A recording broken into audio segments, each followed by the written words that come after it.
Welcome to our study centre Mahbubganj. आज हम लोग पढ़ेंगे एनसीईआरटी गणित कक्षा 10 का प्रश्नावली 6.3 के कुछ सवाल हम आप लोगों को बता चुके हैं, मतलब 9 तक बता चुके हैं। आज हम आप लोगों को 10 से प्रश्न संख्या 10 से आगे बताएंगे। तो देरी ना करते हुए चलिए हम अपने क्वेश्चन पर चलते हैं। जो लोग पहली बार देख रहे हैं वो चैनल को सब्सक्राइब जरूर कर लें, बेल आइकन साइड में लगा रहता है, उसको टच कर दें। इससे जो है हम जैसे ही वीडियो डालेंगे वैसे आप लोगों के पास पहुंच जाएगा और आप लोग तुरंत उसको पढ़ सकते हैं।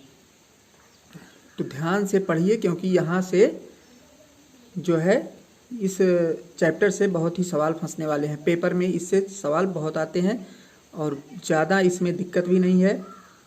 हम जैसे सवाल समझा रहे हैं उसी हिसाब से आप लोग समझते चलिए, ध्यान से पढ़ते चलिए, कोई भी दिक्कत आप लोगों को पेपर में नहीं होगी। तो चलिए प्रश्न संख्या देखते हैं आज 10। प्रश्न संख्या 10 जो है किताब से आप लोग पढ़िएगा। प्रश्न संख्या 10 में जो है 3 क्वेश्चन है। तो पहला वाला हम आप लोगों को यहाँ पे बताने चल रहे हैं। देखिए सवाल क्या है।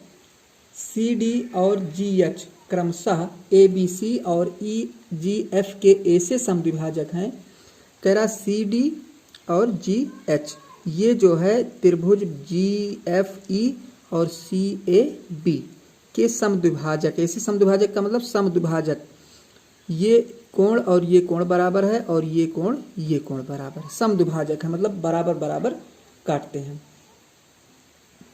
बिंदु डी और एच कह रहा है ऐसे समद्विभाजक हैं कि बिंदु डी और एच क्रमशः त्रिभुज ए बी सी और एफ ई जी की भुजाओं ए बी और एफ ई पर स्थित हैं। मतलब ये जो है एफ जी पर स्थित है और ये ए बी पर स्थित है डी।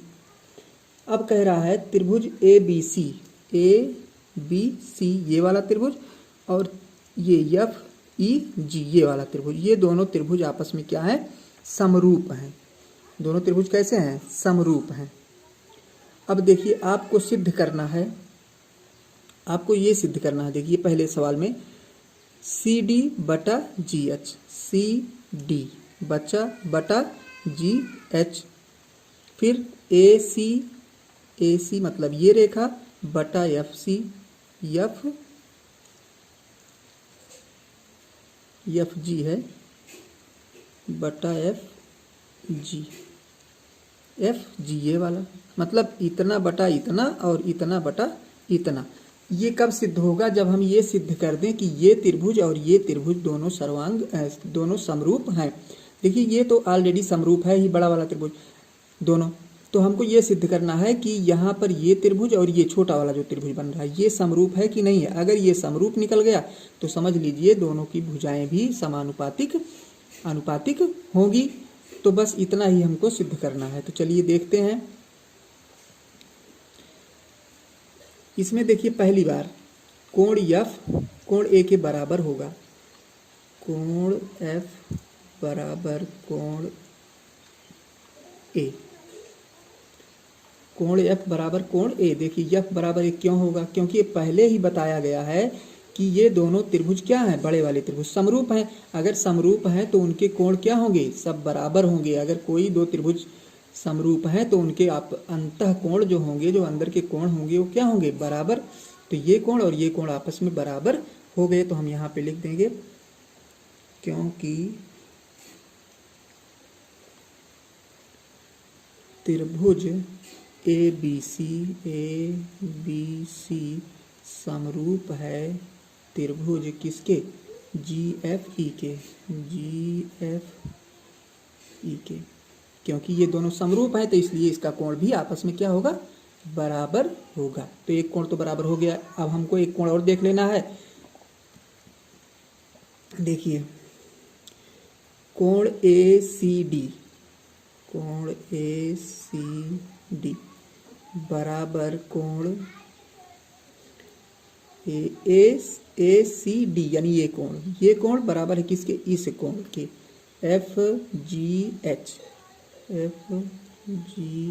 एच के बराबर है। क्यों बराबर है इसको भी देख लीजिए। क्योंकि जी एच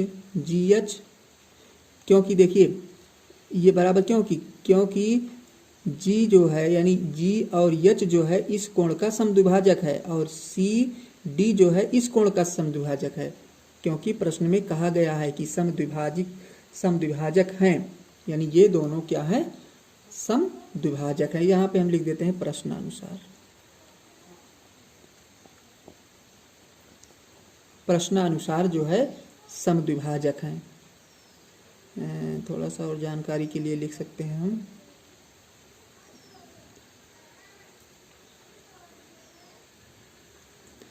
ऐसे लिख सकते हैं,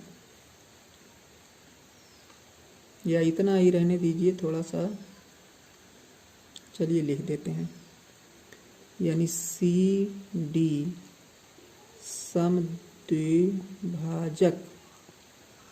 सी डी समद्विभाजक, सी डी का मतलब ये कोण ए सी बी ये हो गया, और जी एच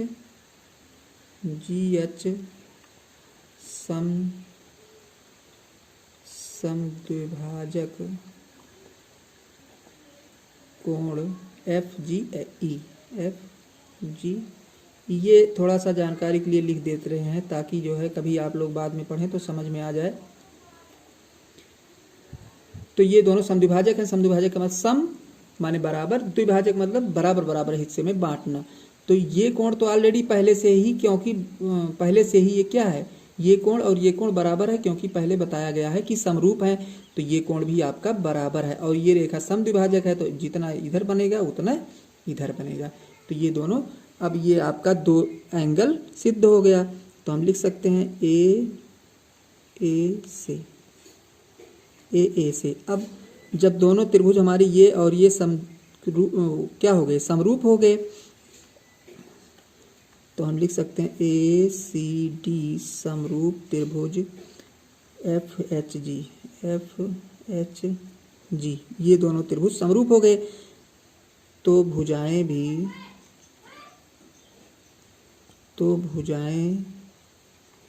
इनकी भुजाएं क्या हो जाएंगी, समानुपाती हो जाएंगी।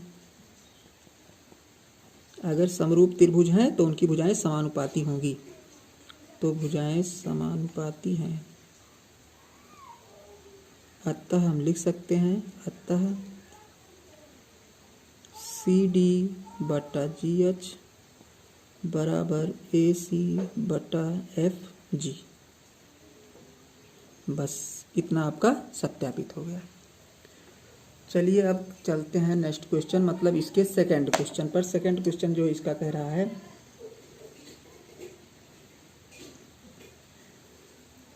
वो है आपका त्रिभुज डी सी बी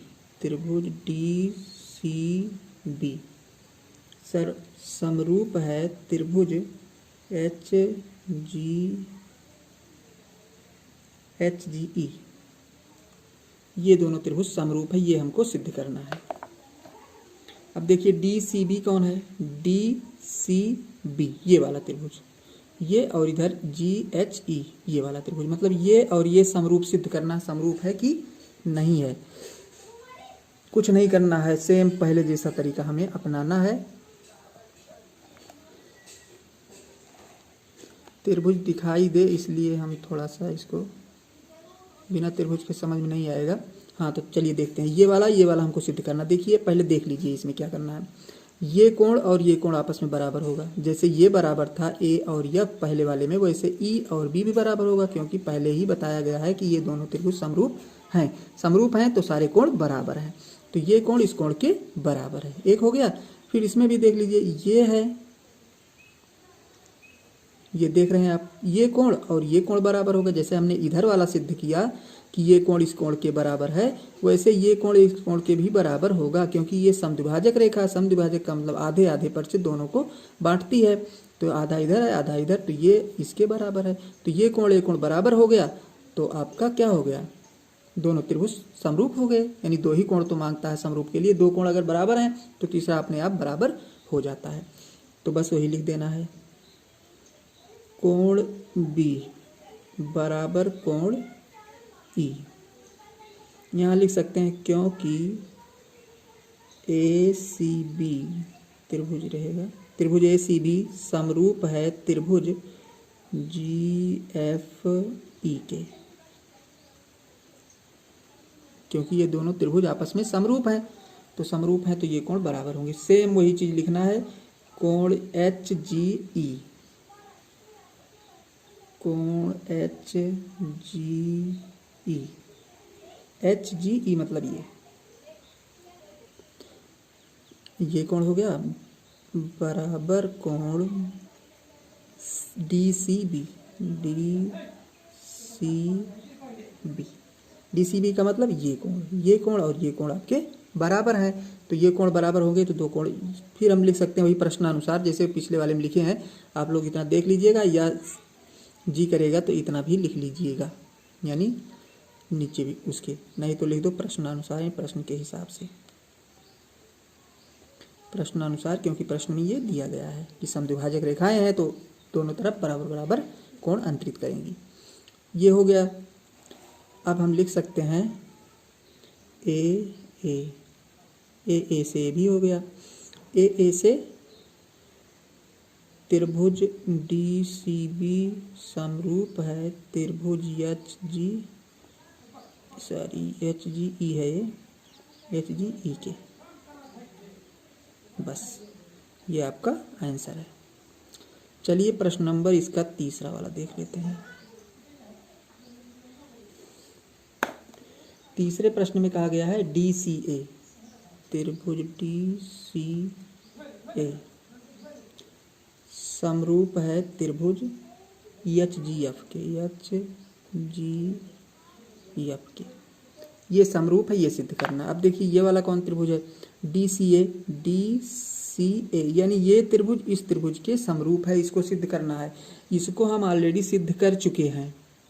देखिए ACD और FGH देख रहे हैं ना, ये वाला हम पहले सिद्ध कर चुके हैं, इसलिए सिद्ध कर चुके हैं क्योंकि हमको इतना लाना था। तो यहाँ तक आप लोग अगर लिख लेंगे, यही सवाल यहाँ तक आपको लिखना है। मतलब यहाँ तक नहीं लिखना है, आपको यहाँ तक लिख लेना है। सेम वही है, कुछ नहीं करना है। मतलब यही वाला सवाल यहाँ तक आपको लिखना है। ये देखिए, यही तो सिद्ध करना। देखिए DCA और फिर HGF ये दोनों त्रिभुज आपको क्या करने हैं, समरूप सिद्ध करना है। तो देखिए हमने यहाँ पे समरूप सिद्ध किया है। तो यहाँ से लेकर के यहाँ तक आप सेम यही सब कुछ लिख लेंगे तो आपका ये सिद्ध हो गया। तो यहाँ हम लिख देते हैं प्रश्न संख्या 10(1) से। बस 10(1) से मतलब 10 का पहला जो है वही इसका है, तीसरे का भी। तो इतना आप कर लीजिएगा, कुछ करना नहीं है इसमें। चलिए अब अगला प्रश्न देखते हैं। चलिए देखिए प्रश्न नंबर 11। इसमें जो है आप लोग क्वेश्चन देखिएगा बुक से। कह रहा है आकृति में ABAC वाले एक समद्विबाहु त्रिभुज हैं। AB बराबर AC वाले, AB बराबर AC, ये दोनों भुजाएं बराबर हैं। ये भुजा और ये भुजा आपकी बराबर है। अब कह रहा है एक त्रिभुज है, समद्विबाहु त्रिभुज है। समद्विबाहु का मतलब हो गया जिसकी दो भुजाएं बराबर हैं। तो ये भुजा आपकी बराबर है, इसलिए समद्विबाहु त्रिभुज है। ABC की बढ़ाई गई भुजा, ABC की ये भुजा जो है बढ़ाई गई E तक। भुजा CB पर स्थित E बिंदु है, यानी CB यही है, इस पर एक स्थित बिंदु E है। अब AD लंब BC, AD जो है ये किस पे लंब है, BC पे है। और EF लंब किस पे है, AC पे है। तो सिद्ध करना है आपको कि ABD समरूप है ECF के। अब देखिए ABD ये वाला त्रिभुज ABD ये वाला त्रिभुज किसके समरूप है, FEC के, यानी इस त्रिभुज के समरूप है। यही आपको सिद्ध करना है। तो चलिए देखते हैं। दोनों त्रिभुज हम ले लेते हैं पहले। त्रिभुज ABD तथा त्रिभुज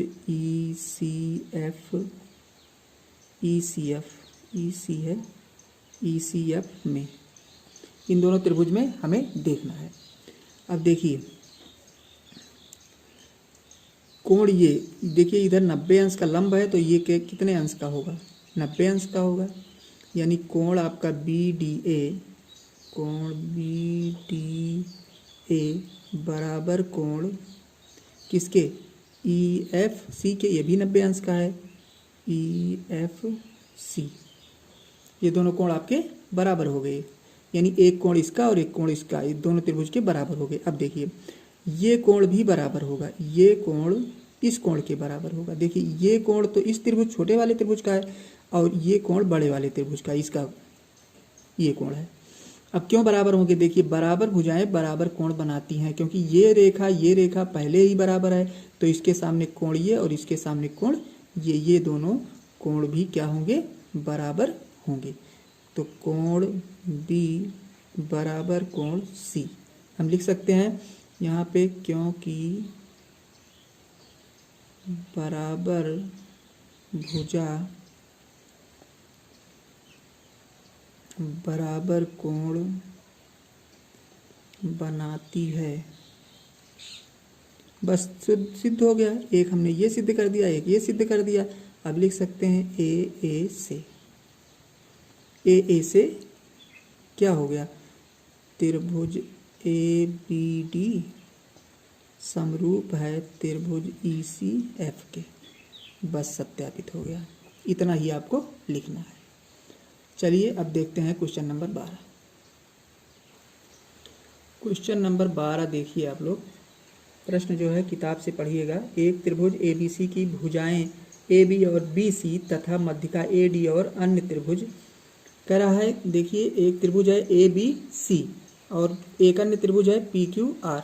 इसमें AD इसकी मध्यिका है और PM इसकी मध्यिका है। मध्यिका का मतलब ये रेखा और ये रेखा आपस में बराबर हैं। अब इसमें जो है आपको ये सिद्ध करना है कि क्या ये दोनों त्रिभुज समरूप हैं, यानी ABC और PQR दोनों समरूप हैं कि नहीं है, यही दिखाना है कि समरूप हैं। तो चलिए देखते हैं। पहले तो हम ये सिद्ध करेंगे त्रिभुज ABD में, त्रिभुज ABD तथा त्रिभुज PQM में, इन दोनों त्रिभुज में पहले हम देखते हैं। हाँ, तो पहले हम इनको जो है समरूप सिद्ध करेंगे। क्या ये दोनों समरूप हैं? तो देखिए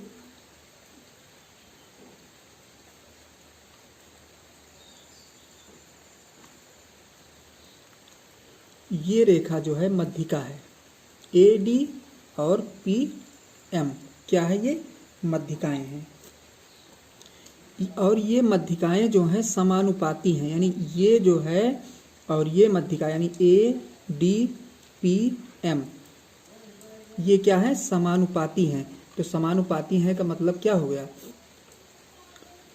ये दोनों एक दूसरे के हम बटे में भी लिख सकते हैं। यानी AB को हम इस प्रकार भी लिख सकते हैं। तो हम लिख सकते हैं AD बटा PM, AD बटा PM हम लिख सकते हैं, क्योंकि ये दोनों समानुपाती हैं। ये आपस में मध्यिकाएं समानुपाती, अगर ये समानुपाती हैं और ये मध्यिका है तो ये भी आपका AB बटा PQ हो जाएगा। ये भी आपकी समानुपाती रहेगी। तो इस दशा में ये दोनों त्रिभुज क्या हो जाएंगे? पहले से ही बताया गया है समानुपाती है, तो ये समानुपाती है, तो ये रेखा भी आपकी इस रेखा के समानुपाती होगी। तो इतना हो गया, यानी ये प्रश्नानुसार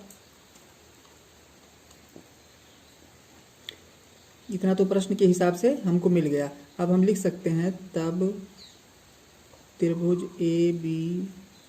ABD समरूप है त्रिभुज PQM के। ये तो समरूप हो गया। अब हमको बड़ा वाला त्रिभुज समरूप देखना है।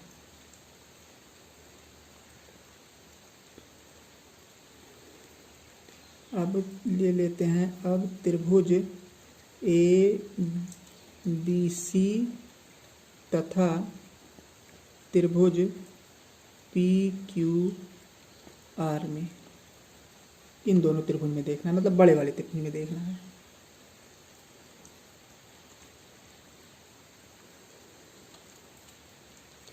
देखिए इसमें हो जाएगा ए बी बटा पी क्यू, ए बी बटा पी क्यू बराबर बी सी बटा क्यू आर। ए बी बटा पी क्यू, ए बी बटा पी क्यू ये पहले से ही सिद्ध है। इसके बाद बी सी बटा क्यू आर, बी सी बटा क्यू आर, क्योंकि ये आधा है, जब ये यहाँ से यहाँ तक इसके समानुपात में है तो ये आधा इधर बचा है, आधा इधर बचा है, तो पूरा अगर हम लेंगे तो ये पूरा इसके भी समानुपाती होगा। तो इतना ये हो गया। अब हम कोण ले लेते हैं, यानी कोण ए बी सी बराबर कोण पी क्यू आर। इसको 1 मान लेते हैं और इसको 2 समीकरण मान लेते हैं। आगे यहाँ से देखते हैं, ये दोनों कोण आपस में बराबर ए बी सी और पी क्यू आर कोण बराबर होंगे ये, क्योंकि ये मध्यिकाएं जब जो हमारी हैं ये समानुपातिक हैं, तो ये कोण भी आपस में बराबर होंगे। तो अब हम इसको ये पहले से ही सिद्ध किया जा चुका है। अब लिख सकते हैं हम यस ए यस से त्रिभुज ए बी सी समरूप है त्रिभुज पी क्यू आर की। बस यही आपका आंसर हो गया। चलिए अब क्वेश्चन नंबर 13 पर चलते हैं। हाँ देखिए 13वां सवाल कह रहा है एक त्रिभुज एबीसी की भुजा बी सी पर एक बिंदु डी इस प्रकार स्थित है कि कोण ए डी सी बराबर बी ए सी। दर्शाइए कि सी ए स्क्वायर बराबर C B into C D. यहाँ पे देखिए ये जो है ये कोण जो है आपका इस पूरे कोण के बराबर है, दिया है प्रश्न में। अब आपको सिद्ध करना है सी ए स्क्वायर, सी और ए यानी इसका वर्ग बराबर है किसके, C D into C D C B into C D, यानी इन दोनों के को गुणा कर दें तो इसके वर्ग के बराबर होगा। यही आपको सिद्ध करना है। तो चलिए देखते हैं। हम पहले लेते हैं त्रिभुज ए बी सी तथा त्रिभुज ए डी सी में, इन दोनों त्रिभुज में हम लेते हैं ए बी सी ये है और ए डी सी ये, यानी ये एक बड़ा वाला त्रिभुज है और एक छोटा वाला ये वाला त्रिभुज है। इन्हीं दोनों में हमें देखना है। अब देखिए ए बी ए सी बराबर है कोण बी ए सी बराबर है कोण ए डी सी के। ये दोनों बराबर है, दिया है, ये तो आपको क्वेश्चन में दिया ही है।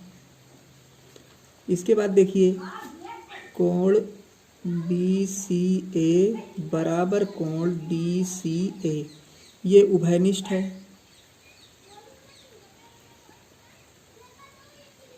ये क्या है, उभयनिष्ठ, यानी ये कोण जो है दोनों में है, बड़े वाले त्रिभुज में भी है और छोटे वाले भी त्रिभुज में है।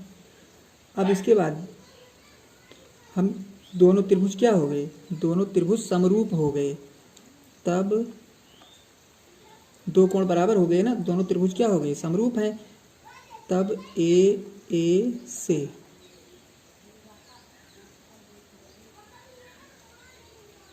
से जब दोनों त्रिभुज समरूप हैं से इनकी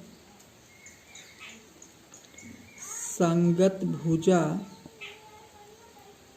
भी अनुपातिक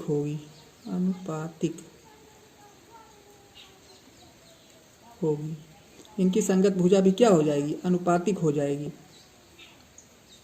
तो हम लिख सकते हैं यहाँ पे सी ए बटा सी डी बराबर सी ए बटा सी डी बराबर लिख सकते हैं हम सी बी बटा सी ए।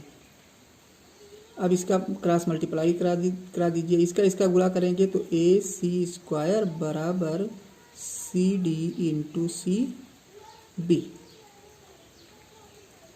बस यही आपको सिद्ध करना, तो ये आपका क्या हो गया, आंसर हो गया। तो चलिए आज आप लोग यहाँ तक पढ़ लिए, प्रश्न नंबर 13 तक। 14, 15, 16 जो है इसको हम अगले वीडियो में आप लोगों को पढ़ाते हैं, क्योंकि तीनों बताएंगे तो वीडियो लॉन्ग हो जाएगा, बड़ा हो जाएगा, तो ठीक नहीं है।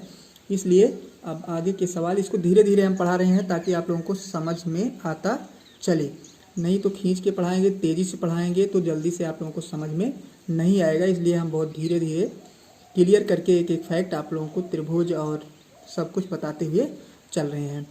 तो उम्मीद करते हैं आप लोगों को समझ में आ रहा है। पढ़ते रहिए, किसी भी तरीके से आप लोगों को पढ़ना है, बस ये मान के चलिए। तो चलिए मिलते हैं आप लोगों को अगले क्लास में, तब तक के लिए धन्यवाद।